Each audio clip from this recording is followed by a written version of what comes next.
We are slaying monsters. Don't let the ghosts and the ghouls disturb you, darling.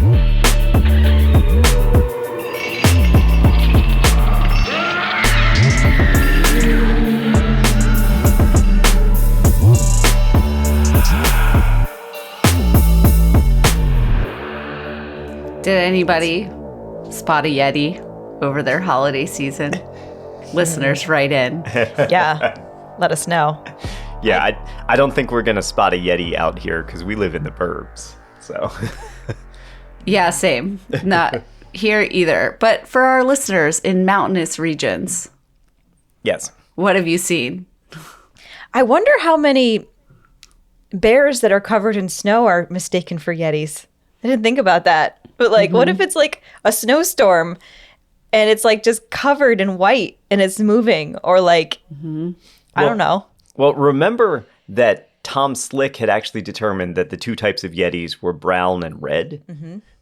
So I don't even know that there is canonically a white-haired Yeti. Matt, the stop motion Rudolph the Red-Nosed Reindeer movie would not lie. Okay. I mean, that's true. The abominable snowman. Yeah, that's Yes. true.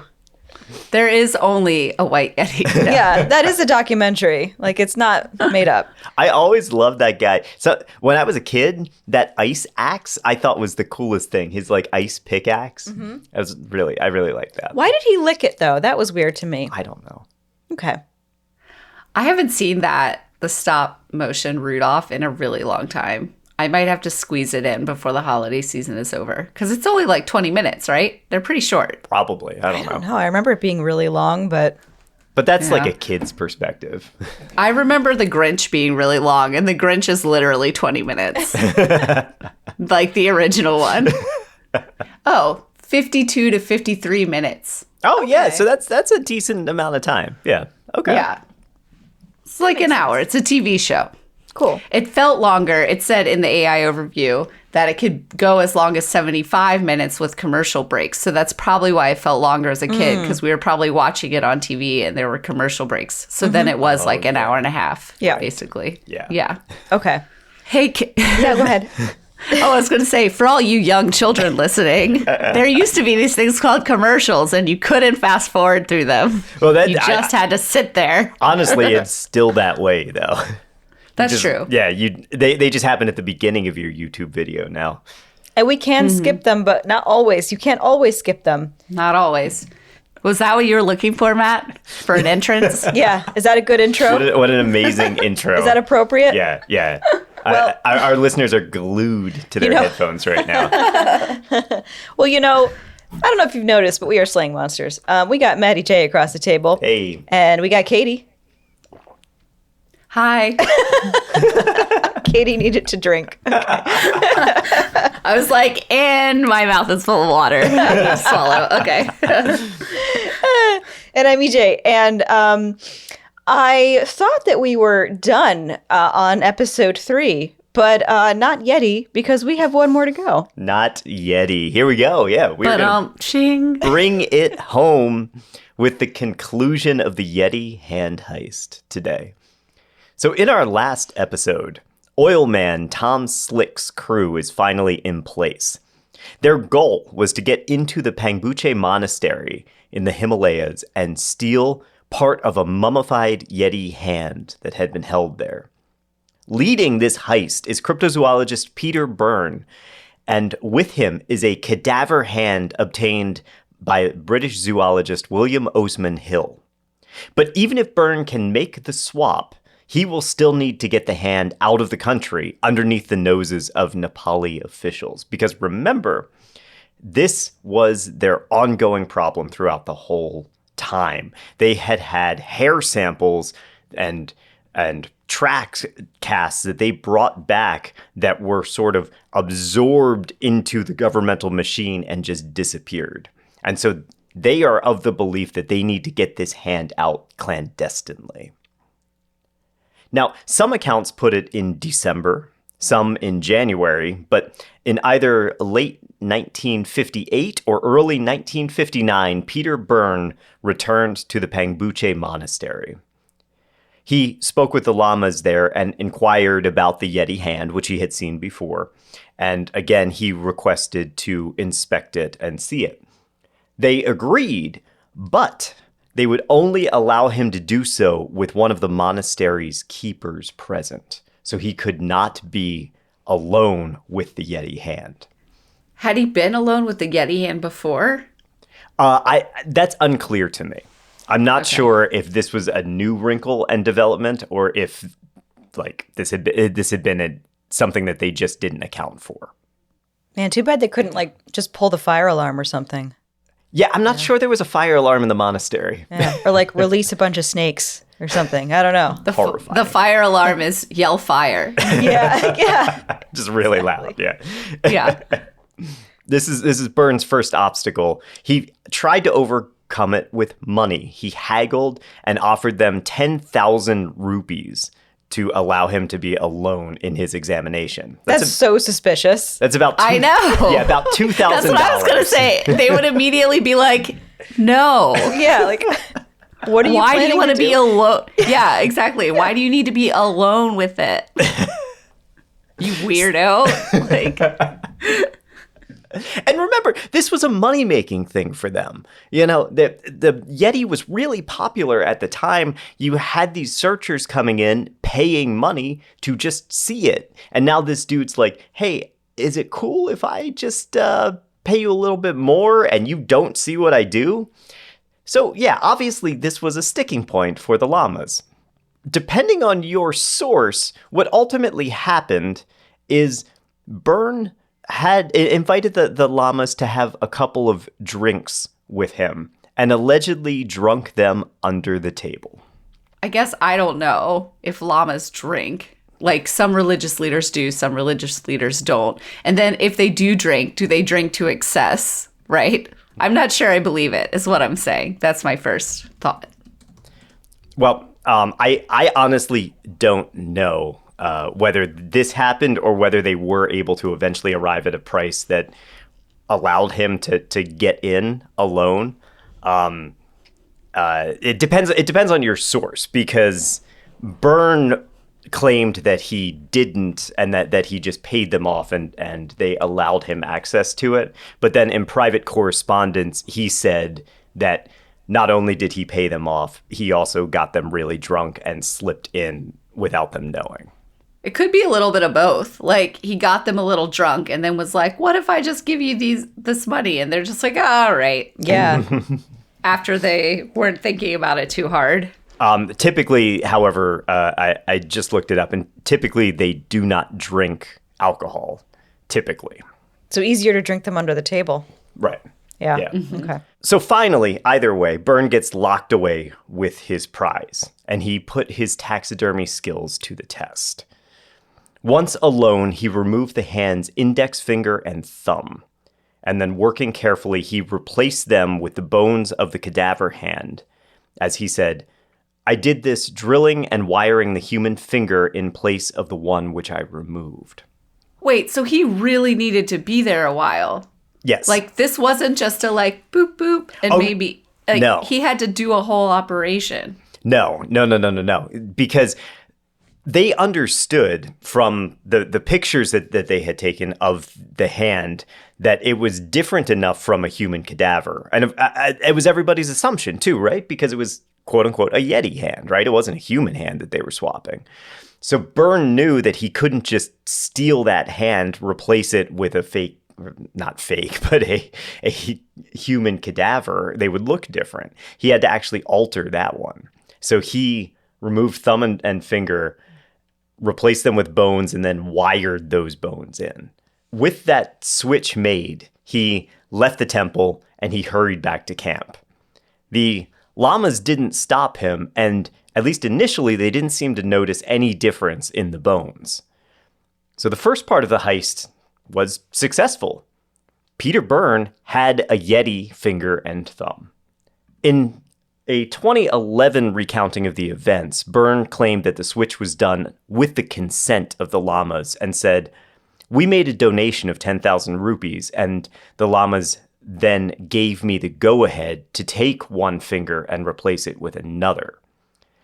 trying to make it seem like this was all on the up and up. But I don't really believe him. I believe he probably paid them off for the privilege of examining the hand, but I think that he did that switch without them knowing. Take this letter that he wired to Tom Slick on February 3rd, 1959, where he said, "I shall not go into details of how we got the thumb and phalanx of the Pangboche hand. The main thing is that we have them, and that the lamas of the monastery do not know that we have them. It is of the utmost importance that there is no news releases on this or any publicity for some time. The Pangboche hand is still complete as far as the lamas are concerned. It still has a thumb and index proximal phalanx. What they do not know, and what they must never know, is that the thumb and P phalanx at present on the hand are human ones, which we switched." So wait, who is he telling this to? Tom Slick. That was private correspondence to Tom Slick. Oh, okay. Okay. So he wrote him a letter being Yeah. like, I did it, but they can't know. Yep. And so later on in 2011, he came forward and he said, well, this was all done with their consent. But I don't see why he would write a letter to Tom Slick saying, oh, we can't tell anybody. This has to be kept under wraps for a long time if it was all consensual. He was just covering his bases, I think, to make sure that he can't be like sued. I don't know what the statute of limitations is, but it sounds like he was just covering his ass there. Yeah, I don't know what the statute of limitations on modifying a Yeti hand is, but Yeah. I feel like, because part of me is like, okay, you wrote the guy to be like, I did it, because he's waiting to find out if you have them. You sort of say, hey, we can't have any press conferences because they don't know and they can't find out because that'll ruin it. I'm not out of the country yet, right? So like, I get saying like, don't tell anyone, but I did it. But I mean, I don't know why he needed to go into so much detail about it. Like, Tom Slick already knows what you did. Like, why did you have to be like, and I replaced it? They can't know that the two ones are the human. Like, he knows. He was there when you planned it. I don't It's know. a weird letter. and then you have Tom Slick on the other hand that's like, blah, yeah, blah, blah, blah, blah, blah, blah, blah. All right, get to the point, Pete. Yeah. Well, I also think there's a bit of like a bragging thing going on too. It's like, I did this awesome thing all by myself. I convinced all these people to drink. I snuck in. It's like, it's kind of impressive. Yeah. Yeah, and I don't know what the statute of limitations is on suing someone or taking someone to court for stealing stuff, but like if you think about it, it's a pretty big deal. Like you're taking a religious artifact from another country's temple, and I can't imagine that time goes by and everybody's like, oh, that's cool though, because that happened like 40 years ago. I feel like, no, that's not okay. That's never okay. I feel like you can still get, if you stole something from the Vatican in 1940 and they found it on you in 1980, I think you could still go down for it. Yeah, I think that the might of the Catholic Church would come after you. Yes. And just like international law, like Interpol would be all up in your business, I feel like. So, Yeah. Byrne illegally modified this relic, right? And I guess the name of science. And now he has a time bomb in his knapsack. They have to get the Yeti fingers out of Nepal, and they have to do it fast before the lamas realize that there was some foul play. And they have to do it without the government finding out because, you know, as we're talking about, not only is it illegal to remove this, it's also illegal to remove Yeti evidence, too. The solution to this problem came not from Tom Slick, but from his associate, F. Kirk Johnson. An avid hunter, Johnson often took trips to, you know, go on safari and things like that. And one of his trips was with the actor James Stewart and his wife, Gloria. At the time, he was already a successful actor. Jimmy Stewart, had been a leading man for 20 years. His credits include Mr. Smith Goes to Washington, It's a Wonderful Life, Harvey, Spirit of St. Louis, among many, many, many others. He was a favorite of Alfred Hitchcock. He had starred in Rope and Vertigo at this point. So that's all to say that this guy was one of the most recognizable faces on the planet. What do we think? Like Leo, maybe? Kind of like a Leonardo DiCaprio? sort of. Yeah. Maybe. I mean, was he considered... He was considered good looking. I mean, he is good looking, but I mean, in the same vein that, like, Leo's considered good looking. I think so. Or I was. feel like that's No good. offense, Leo. No, he is. Just kidding. Katie throwing shade. Just kidding. You know, when you only date like 27-year-olds for 40 years, I get to be annoyed at you. Yeah, totally. In one of these coincidences that is just too insane to make up, James and Gloria Stewart were in Kolkata in early 1959. They had become friends with the Maharaja of Baroda, Fateh Singh Rav Gaikwad, because I guess rich people congregate, and so they were there just hanging out in Kolkata. Anyway, when Tom Slick told F. Kirk Johnson that he needed some way to clandestinely move a parcel, he didn't tell him what it was, just a parcel out of Nepal, Johnson immediately suggested his friends, the Stewarts. Because, let's be honest, the best way to do any dirty work is always in plain sight. Mm-hmm. You have Peter Byrne. Peter Byrne is a nobody. In fact, he was a big game hunter. He's actually probably more likely to be inspected at customs. Mm-hmm. But famous actor Jimmy Stewart and his wife, they're going to get the most prestigious treatment. They're going to be whisked through customs without so much as a second glance, right? It's very smart. It didn't hurt that James Stewart was also a very early conservationist, and he jumped at the chance to help out a friend with what looked to him like a scientific discovery. And so, Peter Byrne found himself shedding his weeks-long camping expedition in favor of the opulence of the Grand Hotel in Kolkata. Jimmy and Gloria invited him into their suite, made the transfer, and bought him dinner at the hotel's restaurant. Byrne described it as, quote, a most enjoyable evening and a very good dinner. What a, like, random way to meet maybe one of the most famous people in the world at that time. Yeah. Yeah, you show up at his hotel and you're like, here's some fingers. Well, you probably had them wrapped, right? You said Yes. Jimmy Stewart never really knew what he was taking. Well, F. Kirk Johnson didn't know. The Stewarts actually knew exactly what it was. Whoa. Yeah. Oh. Were they believers in the Yeti? I don't know about Gloria. I know James Stewart was. Yes. Yeah, he believed that it was a creature, like some cryptozoological creature. So a few days later, the Stewarts packed their bags with souvenirs and with Yeti finger bones.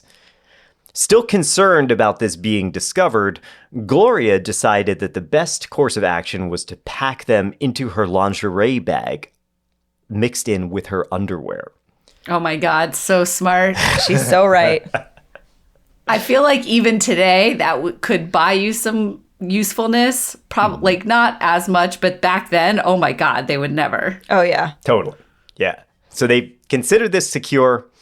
They put padlocks on their bags and they headed for the airport and flew to London. As was customary, their bags were checked, stowed, and would be delivered to their hotel upon arrival. They weren't, they're not going to wait for their bags at the airport. They get delivered to the hotel.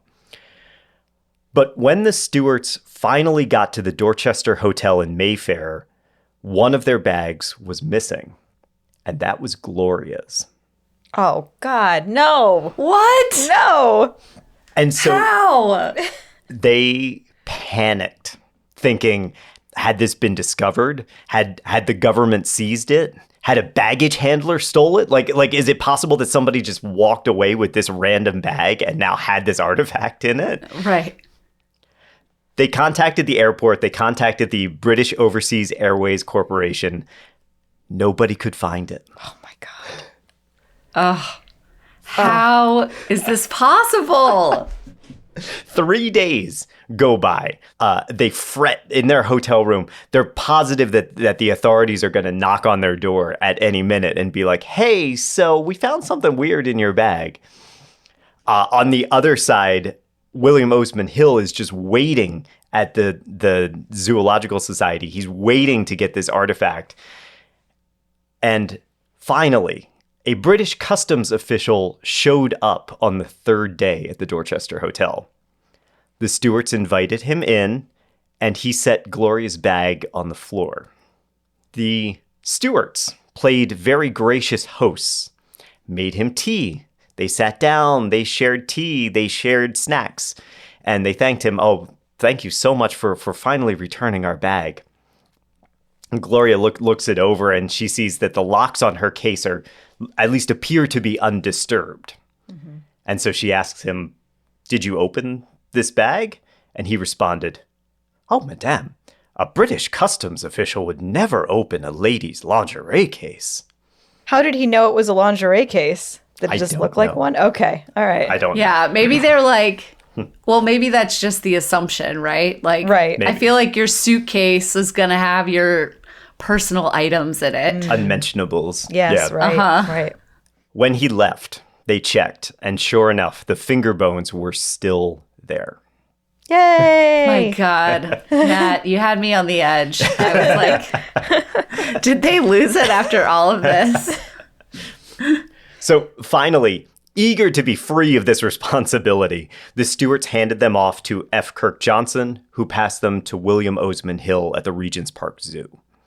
Tom Slick was overjoyed because finally he thinks the mystery of the Yeti can be solved. And immediately the finger bones start getting passed around to primatologists. Osman Hill was disappointed to find that the bones resembled human finger bones, and he speculated that they might have come from an early hominid, like a Neanderthal. Zoologist Charles Leone analyzed a fragment of the skin that was still kind of on the bones, but he was unable to determine the species. However, he did say with confidence that it wasn't human, gorilla, monkey, cow, pig, goat, horse, or bear. I think it's interesting that someone immediately was like, these are human bones. Don't need to look at them more than 5 minutes. And it's like the guy that replaced them with human bones, like, didn't notice. I say that, but like, what would he notice? You know, like, you could be like, oh, these bones look similar, but like, bones look similar to me too, and because I don't know anything about bones. Yeah, and Peter Byrne wasn't a zoologist. Yeah, he was a hunter. He wasn't a zoologist. I'm not sure he would know the difference between a gorilla bone and a human bone and a, whatever. The anthropologist Gardner Soleil believed that the hand was a new species and said, "I do not believe that this hand is a normal human hand at all. The flat metacarpals, particularly in the top surface, do not occur among human beings very often, if at all. It is highly characteristic, however, of giant anthropoids." Despite Osman Hill's initial impression that it was a human finger bone, there's still a lot of debate among the other primatologists who are analyzing them. We end up with a series of question marks. But in the emerging field of cryptozoology, that's actually a good thing. If the hand was definitively human or definitively ape, that ends the conversation. But with what was apparently coming from an unknown species, or at least a species of indeterminate origin, the jury can still be out. The researchers could still be looking at a Yeti hand. By this point, all of Slick's Yeti expeditions had become big news. The publisher of the World Book Encyclopedia reached out to Edmund Hillary, the original summiter of Everest, and asked, "Would you be interested in conducting your own investigation of the Yeti for us?" Hillary was very skeptical, but agreed when the World Book offered to pay him up to $125,000 toward the effort, or about $1.4 million today. Oh my Damn. God. I would look for just about anything for that kind of money. Yeah, right? Whether or not I believed in it. Oh, I found out a fun fact. Apparently, Mount Everest, always growing. Still growing. Yes, it is. Higher. Yeah, because of continental drift, I guess, or the plates coming together. So Edmund Hillary did summit Everest, but he has not summited the tallest Everest. Oh, wow. Yeah, because it's gotten higher since he summited it. Yeah, that's true. And then some mountains get smaller because they just deteriorate. But that's very interesting. I love that. Hillary and his team traveled around Nepal, And they really failed to collect any worthwhile evidence of the Yeti. While visiting the Pangboche Monastery, Hillary managed to negotiate for the purchase of a Yeti skull cap. We talked about these. They're that ceremonial headpiece that they picked up before. The lamas agreed that they would let him borrow it for 3 years and take it back to England and the US for testing. So that was like the greatest success that Hillary had during this expedition. He did go to Pangboche and got a chance to examine the Yeti hand. He and his researchers concluded that it was human, with Hillary saying, quote, "This is essentially a human hand, strung together with wire, with the possible inclusion of several animal bones." But the thing is, that hand was altered and was strung together with a mix of human and animal bones. Hillary never knew that Byrne had stolen part of the hand because Byrne and Slick couldn't go public without revealing that they'd broken the law and lied to the monastery. Whatever Hillary saw on his expedition, it definitely wasn't the original Yeti hand. In a final wave of debunking, Hillary also discredited his friend and companion Tenzing Norgay. You might remember Norgay's father claimed to have seen a Yeti stalking around outside his tent. Well, Hillary revealed that that incident happened during the Mani Rimdu festival, a 3-day celebration that usually involved heavy drinking. Hillary alleged that Norgay had confided in him that his father was too drunk to remember anything, even a gigantic hairy creature. So now you end up in this situation where Tom Slick, Peter Byrne, William Osman Hill have this relic that is at least questionable, that might be a refutation to Hillary's refutation, right? But they can't go public with it, and they can't reveal it without also implicating themselves in this crime. Their hope initially was that if they could immediately prove that that was a Yeti, or at least some completely unknown species that made absolutely no sense, they might be able to go public as a matter of scientific advancement. But because there's so much debate over it, they're stuck now. Why couldn't they have just said that they found it, like somebody came from Nepal and handed it to them and said, "I found it in the wilderness," and they decided to take it to the labs? They could have weaved a story, kind of removing themselves from the act and not naming the person who found it. I agree, EJ. Like, they could have done that. I think a little bit of an issue with that story is the person could have said, like, "Oh, I think it's a Yeti hand." The thing is that at the monastery, they have said that they have a Yeti hand for like a long time. So saying it's from that Yeti hand, it sort of like already solidifies that it's a Yeti. Do you know what I mean? I mean, I guess you're right. Like, they could have come forward and said, "We have these bones and we don't know what they are." Like, that would have still been a big discovery. Yeah, but you're right, Katie. It wouldn't necessarily link it to the Yeti. I also think about Doc Shields, who was famous for hoaxing all of these things and always said, someone got this and gave it to me, right? And it seems like that's more when there's the murky trail from the thing to you, that always seems like that's less scientific and more of a charlatan's behavior. With science, when you're actually trying to advance, you're trying to record everything, you're trying to be as detailed as possible. And so for it to really be genuine and valuable, you would also need to know where it came from. Is there a skeleton somewhere that this was taken off of? You know, who was it? What were they doing? All of those things, right? Yeah, right. Yeah.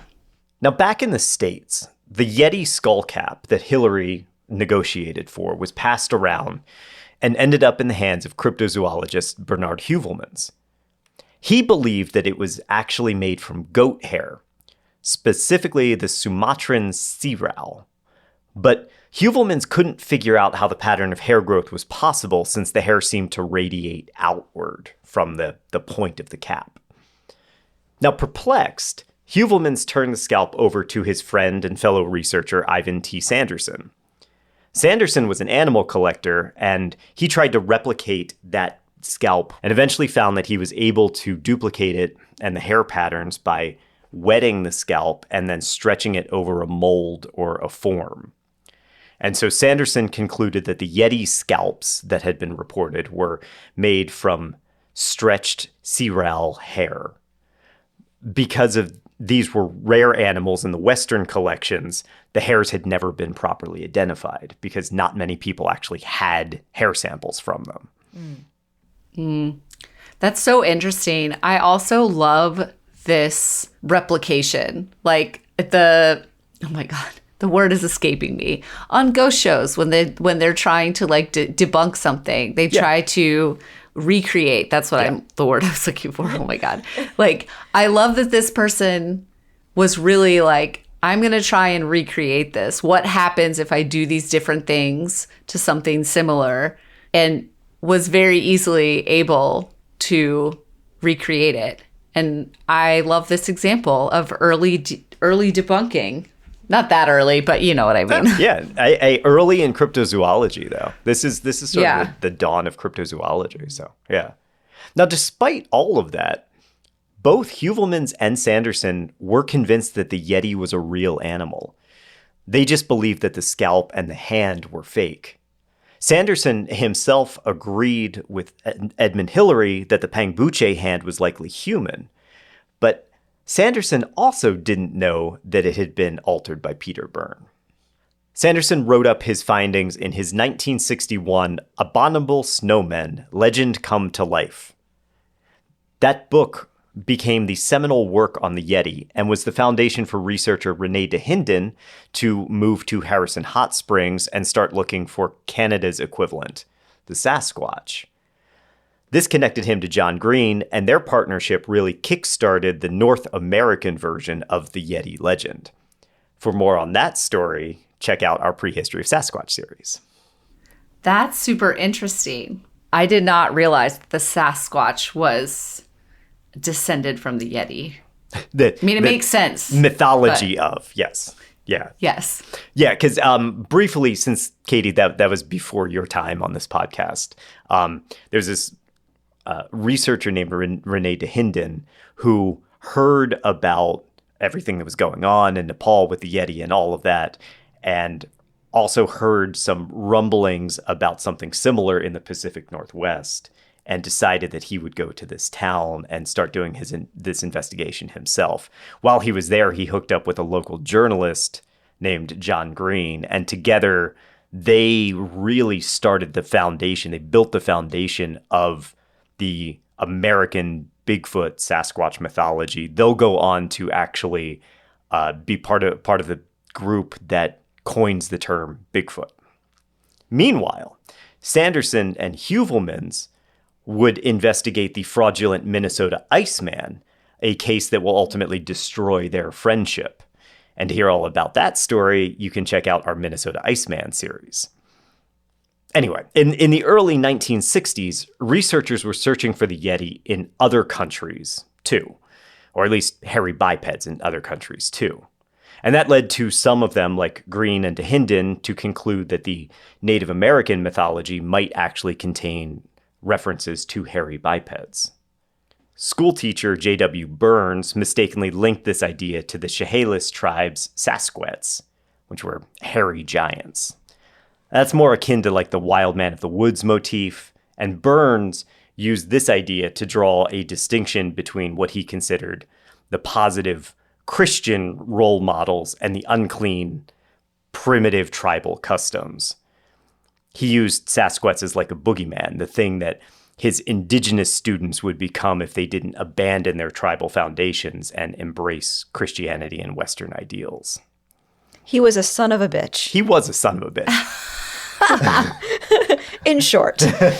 He was a son of a bitch. Also, because for some reason, theft seems to surround these creatures too. Burns would steal a Sasquatch mask that was used in tribal customs and kept it for his entire life. And it wasn't until I think 70 years later that one of his descendants actually returned it to the tribe. Good for them. Yeah. What a little shit. Yeah.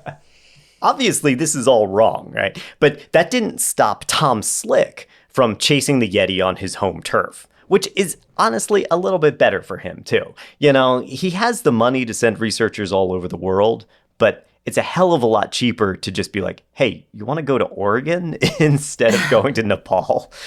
Yeah. So he jumped at the chance to investigate locally, and in 1961, poured money into a British Columbia Sasquatch expedition, funding researcher John Green and taxidermist Bob Titmus to head the search.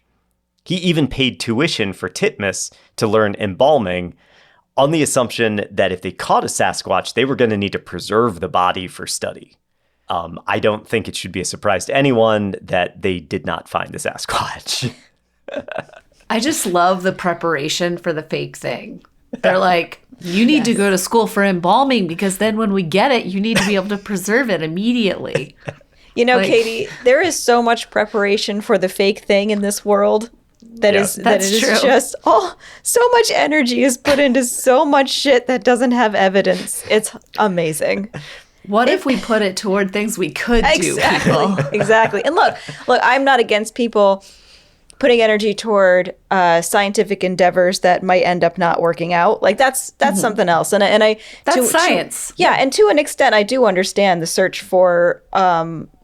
I understand cryptozoology, to an extent, because that is how we do find certain things that actually do exist, like the coelacanth, right? That's one Right. example. Yeah, sure. But there are things that are obviously not real that people put a lot of energy into, and it breaks my heart because that energy could be put into more useful things. That's all. That's all I'm saying. Yeah. One of my favorite quotes regarding this actually comes from Rene DeHinden, who spent his entire life looking for Sasquatches and famously said, I've spent over 40 years and I didn't find it. I guess that's got to say something. I love a person who's willing to change their mind, even after 40 years. In October of 1962, any future efforts for fund and research were cut short. While on a hunting trip, Tom Slick took a private plane from Canada back to the U.S., and his plane crashed in Montana, killing both Slick and the pilot.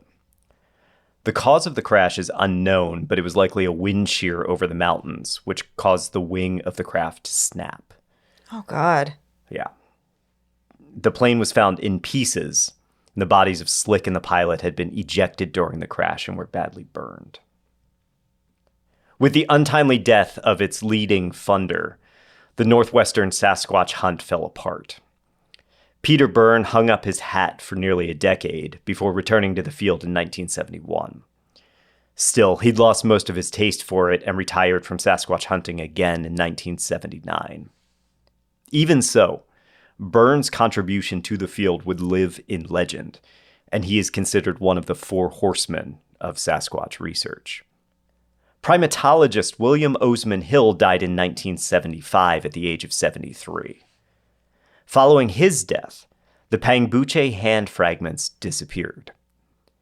It's claimed that the hand itself, the stitched together one at the monastery, was stolen at some point during the 80s or 90s.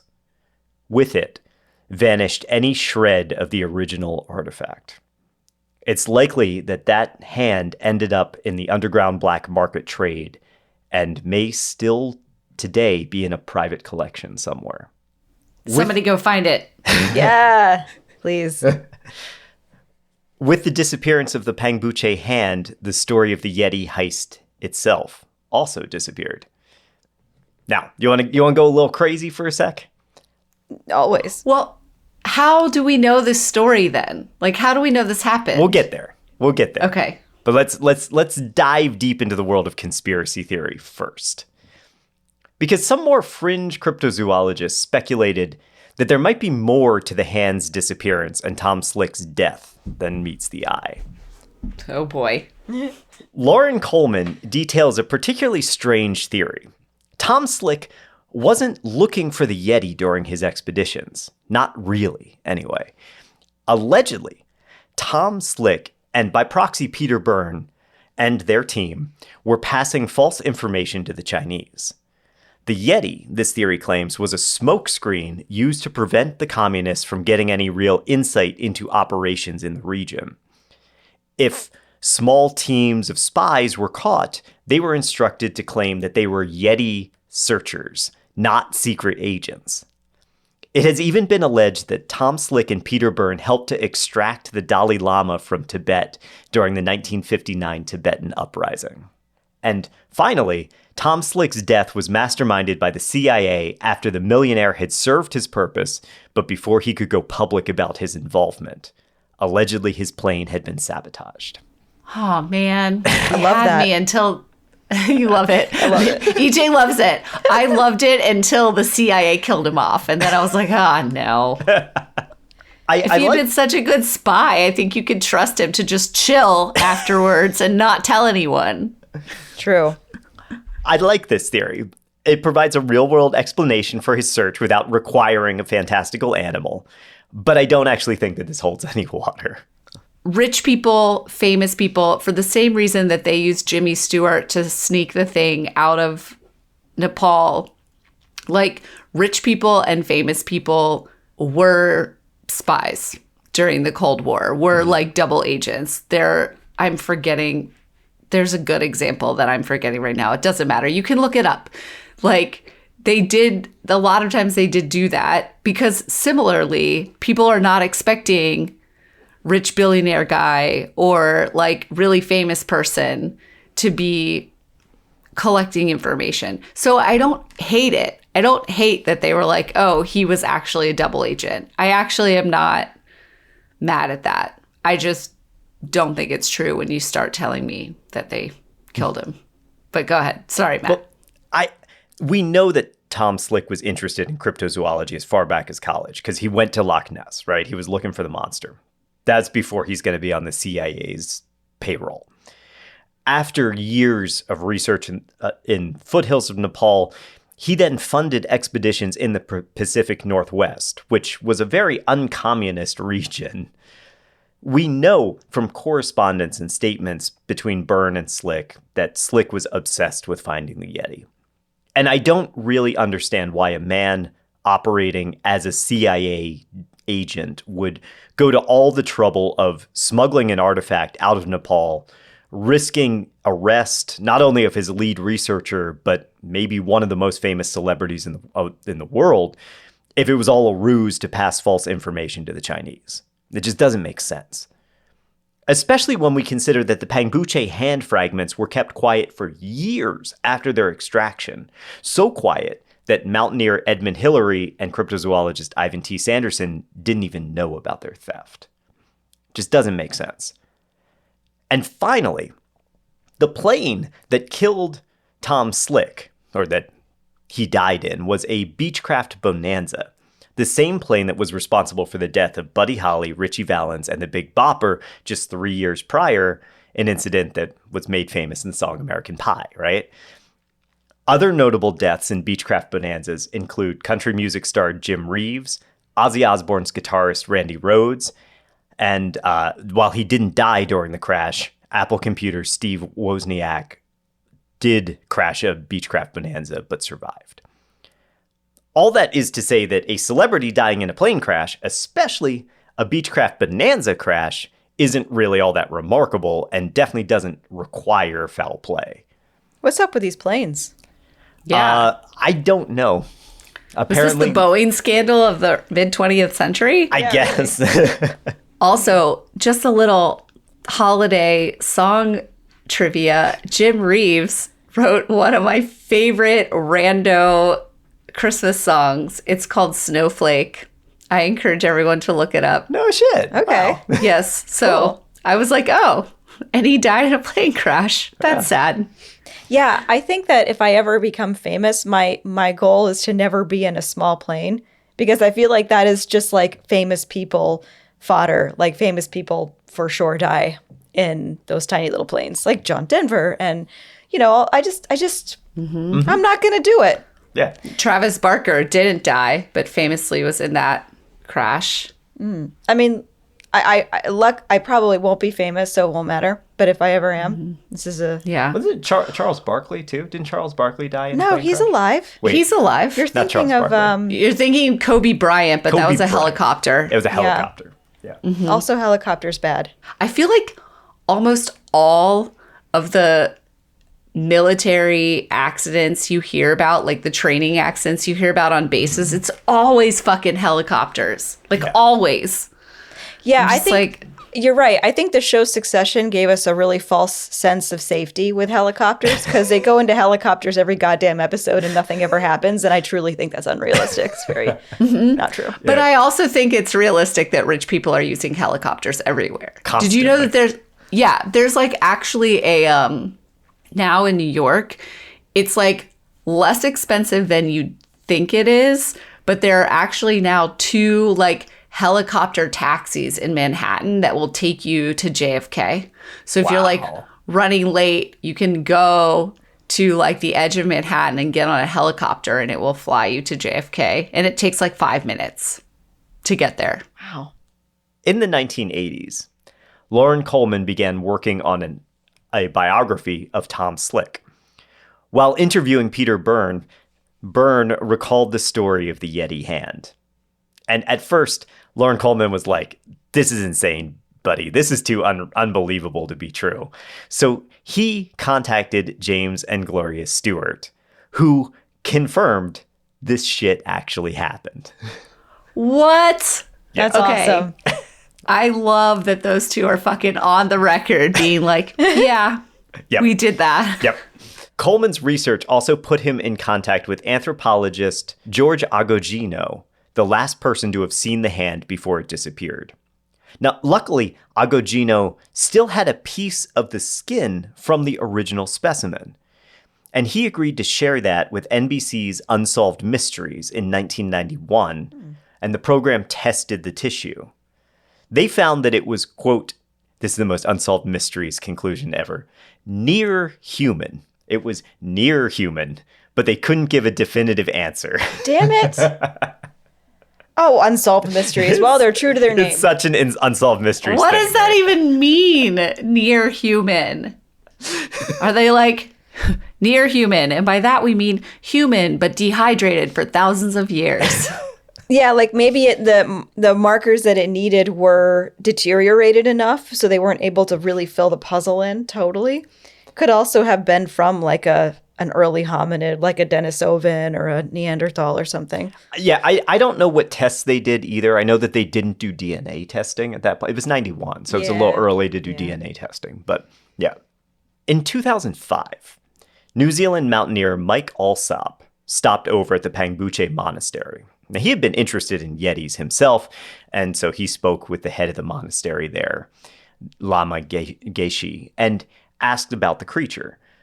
This obviously led to the story of the Yeti hand, its disappearance from the temple. Lama Geshe told Alsop that they'd initially been charging people to see the hand, but the fame from Byrne, the Unsolved Mysteries episode, generated a lot of unwanted attention, and the hand was stolen. Whoa. Since the theft of the hand, the monastery had actually lost a significant amount of revenue. That story moved Mike Alsop, and after his trip, he returned to New Zealand and launched a website, returnthehand.com, where he begged for the original artifact to be returned.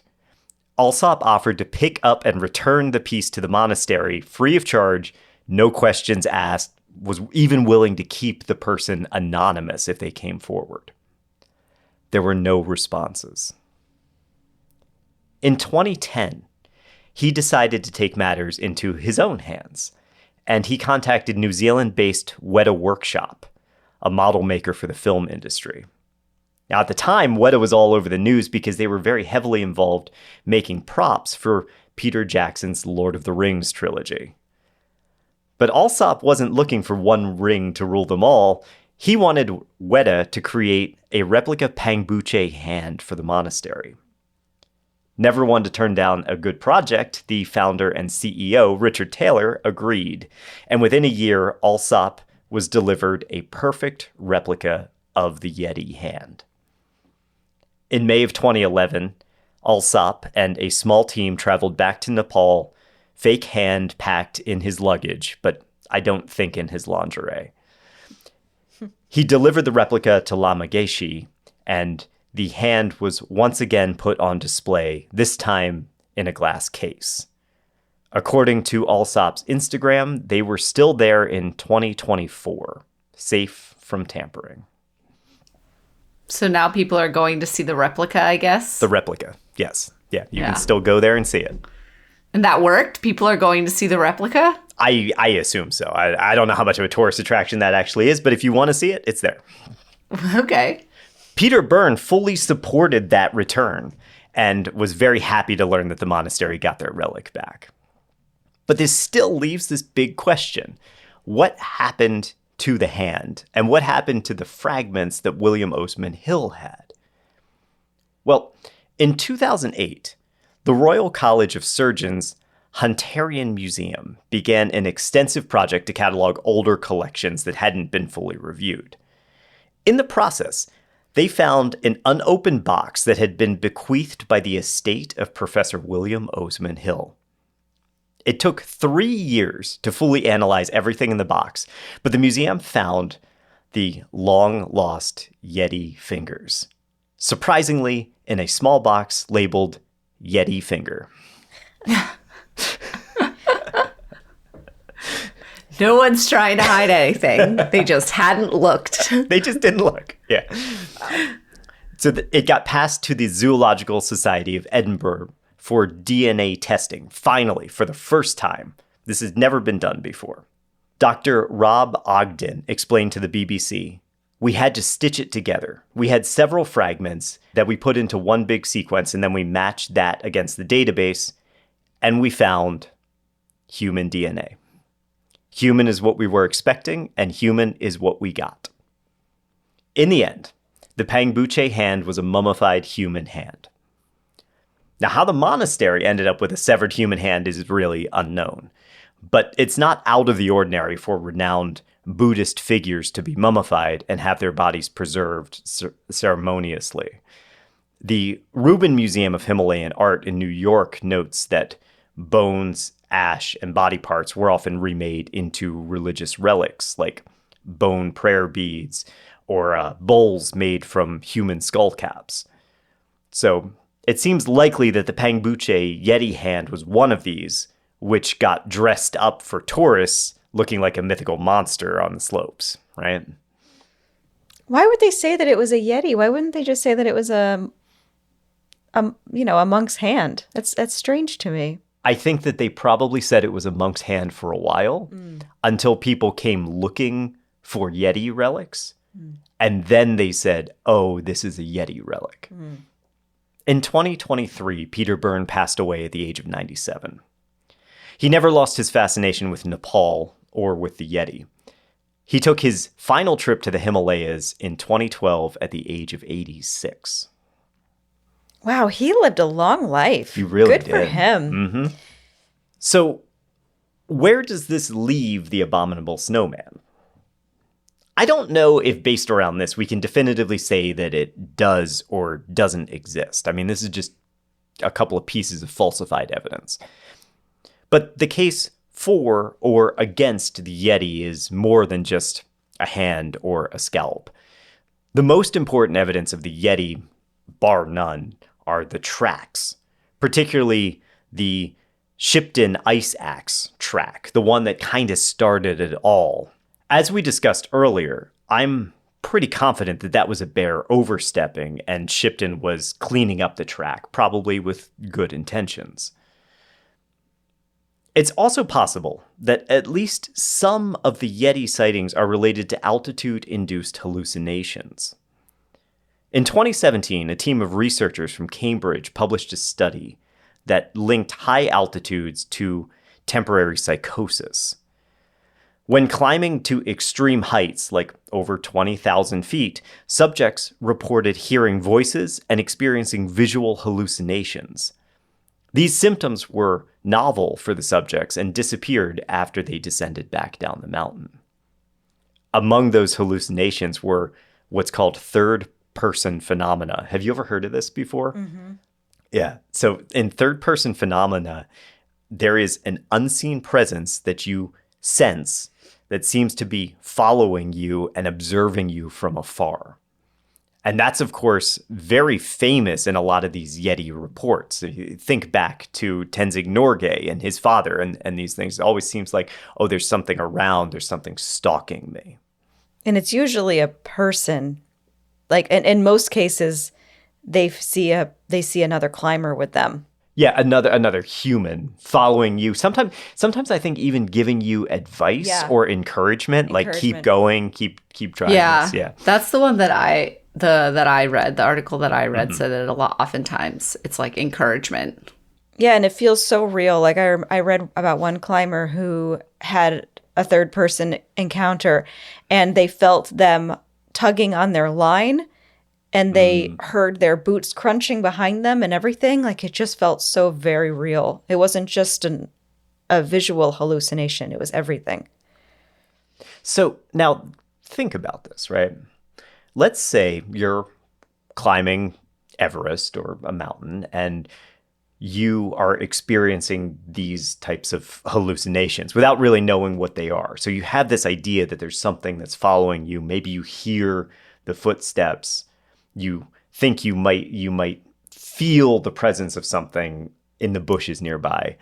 Then you come upon these unknown tracks.